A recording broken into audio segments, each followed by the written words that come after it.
যদি কখনো এরকম প্রশ্ন পাও যে চাপের প্রভাব নেই, চাপের প্রভাব আছে, এই টাইপের যদি কখনো কোনো কোয়েশ্চেন আসে, তাহলে শর্টকাটটা কি?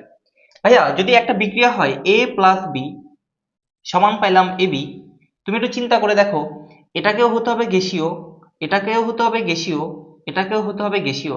যদি গ্যাসীয় পদার্থ হয় তাহলে সেখানে চাপের প্রভাব আছে, যদি গ্যাসীয় পদার্থ না হয় অন্য যে কোনো পদার্থই হোক না কেন ওখানে চাপের প্রভাব নাই।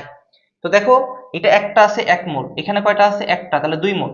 আর এই পাশে এই এবি একটা, তাহলে 1 মোল। তাহলে টোটাল এই পাশে হচ্ছে গিয়ে 2 মোল, আর এই পাশে কয় মোল?